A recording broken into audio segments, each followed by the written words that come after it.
Hello students, welcome to Jayashree teaching class. এখন আমরা class 6-এর রায় merchant প্রশ্নবিচিত্রা 2026-এর ইতিহাস থেকে মডেল কোশ্চেন পেপার 8 সলভ করব, যেখানে একে বলেছে সঠিক উত্তরটি নির্বাচন করো। আদি মানুষের জীবনের প্রথম জরুরি আবিষ্কার হলো আগুন। আদি মানুষের প্রথম হাতিয়ার ছিল ভূতা পাথর। প্রথম সোজা হয়ে দাঁড়াতে পারা মানুষ হলো হোমো ইরেক্টাস। ভীমবেটকা গুহা অবস্থিত মধ্যপ্রদেশে। হরপ্পা সভ্যতা আবিষ্কৃত হয় 1921 খ্রিস্টাব্দে। হরপ্পা সভ্যতার বাড়িগুলি তৈরি হতো কি দিয়ে? পোড়া ইট দিয়ে। আফ্রিকার ঘন জঙ্গলের লেজবিহীন বড় বানরকে কি বলা হতো? এপ।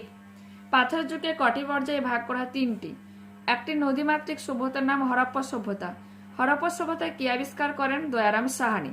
পরবর্তী প্রশ্ন, কিভাবে এপ থেকে হোমিনিড বা দুপায়ে দাঁড়াতে পারা মানুষ সৃষ্টি হলো?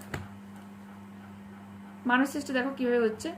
এপদের বাসভূমি আফ্রিকার পূর্ব অংশের জঙ্গলে একসময় আবহাওয়ার বদল এবং নানা কারণে গাছপালা আগের থেকে কমে গেল। তখন এপদের একটা দল খাবার খুঁজতে গাছ থেকে মাটিতে নেমে এলো। এরা দুপায়ে দাঁড়াতে চেষ্টা করলো, আর এইভাবে সৃষ্টি হলো দুপায়ে দাঁড়াতে পারা মানুষ বা হোমিনিড। এরপর কি রয়েছে? আদিম মানুষ যাযাবর ছিল কেন? আদিম মানুষ ছিল যাযাবর। তারা বিভিন্ন জায়গায় ঘুরে ঘুরে দিন কাটাতো। তাদের কোনো এক জায়গায় পাকাপাকি বসতি ছিল না। যাযাবর জীবনযাপনের কারণ খাদ্য সংগ্রহ। আদিম মানুষ নিজেদের খাবার নিজেরা বানাতে পারত না। তারা বন জঙ্গল থেকে খাবার সংগ্রহ করে খেত। শিকার ও ফলমূল জোগাড়। আদিম মানুষ শিকার করে ও ফলমূল জোগাড় করে খাবারের চাহিদা মেটাতো, আর এই শিকার ও ফলমূলের খোঁজে তাদের বিভিন্ন জায়গায় ঘুরে বেড়াতে হতো। এরপর কি রয়েছে? এরপর রয়েছে মেহেরগড় কোথায় অবস্থিত? কে মেহেরগড় সভ্যতা আবিষ্কার করেছিল? 39 পেজ। বর্তমানে বালুচিস্তান প্রদেশের, পাকিস্তানি বালুচিস্তান প্রদেশে রয়েছে। আর কে আবিষ্কার করে? জাফর জারিস 1974 খ্রিস্টাব্দে। তাকে সাহায্য করেছিল রিচার্ড মেডো। ঠিক আছে, যে পাকিস্তানি বালুচিস্তান প্রদেশে। হোমো সেপিয়েন্সের বৈশিষ্ট্য, যেটা 18 পেজে রয়েছে, দেখো। এরা দল বেঁধে বড় বড় পশু শিকার করতে পারতো। এরা পশুর চামড়া পরতে শিখেছিল। এরা পশুর মাংস আগুনে পুড়িয়ে খেতে শিখেছিল। এরা পাথর দিয়ে ছোট তীক্ষ্ণ এবং ধারালো অস্ত্র বানাতে শিখেছিল। দাবানল কি? বনে লাগা আগুনকে কি বলা হচ্ছে? দাবানল। বনে গাছে ডালে ডালে ঘষা লেগে আগুন জ্বলে উঠে দাবানল সৃষ্টি করে। আদিম মানুষ আগুন জ্বালাতে শেখার আগে দাবানলের আগুনকে সংগ্রহ করে কাজে লাগাত। এরপর রয়েছে পুরনো পাথরের যুগে আদিম মানুষের জীবন কেমন ছিল? এখানে রয়েছে পুরনো পাথরের যুগে মানুষের জীবন ছিল খুব কষ্টের। খাবার। পুরনো পাথরের যুগে মানুষের খাবার ছিল পশুর মাংস ও ফলমূল। তখন তারা দল বেঁধে পশু শিকার করতো আর সবাই মিলেমিশে সেই খাবার ভাগ করে খেত। পোশাক। তখনকার মানুষ ঠান্ডার হাত থেকে বাঁচার জন্য পশুর চামড়া ও গাছের ছাল পরত। বসবাসের জায়গা। এই যুগের মানুষ যে গুহাতে বসবাস করতে জানতো তার নজির আছে, যেমন মধ্যপ্রদেশের ভীমবেটকা গুহা, কর্ণাটকের কোহিনুর ও বর্তমানে পাকিস্তানের সাংহাও প্রভৃতি। হরপ্পা সভ্যতার শস্য মজুত রাখার ব্যবস্থা কেমন ছিল? 43 পেজ ওপেন করো।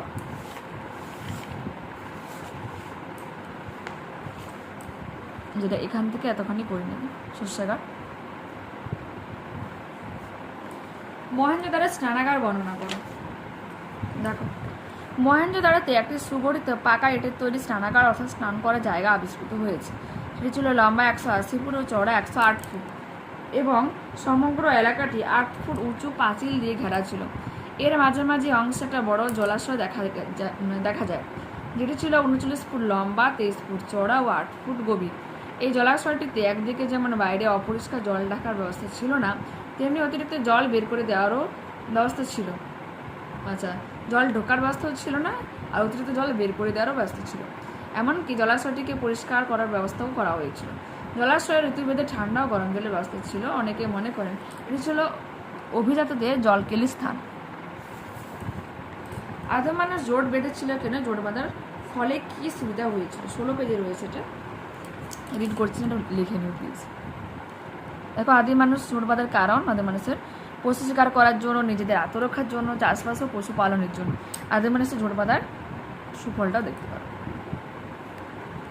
ওকে, এরপর কি ছিল ভীমবেটকার সংক্ষিপ্ত বিবরণ দাও, এটা 22 পেজে রয়েছে। মধ্যপ্রদেশের ভোপাল থেকে কিছু দূরে বিন্দু পর্বতের মাঝে জঙ্গলে ভীমবেটকার অনেকগুলি গুহার সন্ধান পাওয়া গেছে। এই গুহায় পুরোনো পাথরের যুগে বসবাসকারী আদিম মানুষেরা অনেক ছবি এঁকেছে। এই ছবিগুলি প্রায় সবগুলি শিকারের ছবি। ছবিগুলিতে আছে নানা রকমের বন্য পশু, পাখি, মাছ, কাঠবিড়ালি, কুকুর প্রভৃতি। ছবিগুলিতে দেখা যায় মানুষ একা বা দল বেঁধে শিকার করছে। ছবিগুলিতে দেখা যায় হাতে ও পায়ে গয়না ও কারো মুখে মুখোশ পরা আছে। ছবিগুলিতে সবুজ, হলুদ, সাদা, লাল রঙের ব্যবহার দেখা যায়। এরপর কি রয়েছে হরপ্পা সভ্যতার ধ্বংসের কারণ, 48 পেজ। দেখে না, ওটা কিন্তু আগে রিড করেছি আর রিড করলাম না সে কারণে। বন্যা, অনাবৃষ্টি, অরণ্য ধ্বংস, আর্থ সমাজের অবনতি, আর শেষটা বলা হয় যে অন্তিম নিধন তত্ত্বটা করবে। ঠিক আছে, আচ্ছা লাস্ট প্রশ্ন এই মডেল থেকে মেহেরগড় সভ্যতা 3টি পর্বে কী ধরনের বদল দেখা যায়, 35 পেজে রয়েছে এটা। দেখো, এখানকার পাকিস্তানের বেলুচিস্তান প্রদেশে মেহেরগড়ের তামা পাথরের যুগে কেন্দ্রের খোঁজ পাওয়া গেছে। 1974 খ্রিস্টাব্দে ফরাসি প্রত্নতাত্ত্বিক জাফর শোয়াজারিজ মেহেরগড় সভ্যতা আবিষ্কার করেন। সাধারণভাবে মেহেরগড়ে 3টি পর্যায়ে লক্ষ্য করা যায়, যথা প্রথম পর্বতে কি বলেছে, খ্রিস্টপূর্ব 7000 থেকে খ্রিস্টপূর্ব 5000 অব্দ। দ্বিতীয় পর্ব হচ্ছে তোমার খ্রিস্টপূর্ব 5000 থেকে খ্রিস্টপূর্ব 4000 অব্দ। আচ্ছা, অনেকে বলবে যে জানো না হয়তো যে সালটা কী করে কমে গেছে, এটা হচ্ছে খ্রিস্ট জন্মের আগের কথা বলা হচ্ছে। ঠিক আছে, দেখো খ্রিস্ট জন্মে যদি 0 ধরা হয়, তো এখানে নিশ্চয়ই কি ধরলাম, ধরো 1 থেকে 100 পরে 0, তো এখানে 199, 98 করে কমে কমে যাবে, আর 0 পরে এখানে 1, 2, 3 থেকে হয়ে যাবে। ঠিক আছে, সেই জন্য কিন্তু সালটা এখানে কমে কমে আসছে। 3টি পর্যায়ের বদল। প্রথম পর্যায় দেখো, এই পথে মেহেরগড়ের অধিবাসীরা গম ও জব চাষ করত। ছাগল, ভেড়া, কুজওয়ালা, ষাঁড় তাদের গৃহপালিত পশু ছিল। তারা পাথরের ছুরি ও পশুর হাড়ের তৈরি যন্ত্রপাতি ব্যবহার করত। দ্বিতীয় পর্বে মেহেরগড়ের অধিবাসীরা গম ও জবের পাশাপাশি কার্পা চাষ করতে শিখেছিল। তারা মাটির পাত্র তৈরি করতে শিখেছিল।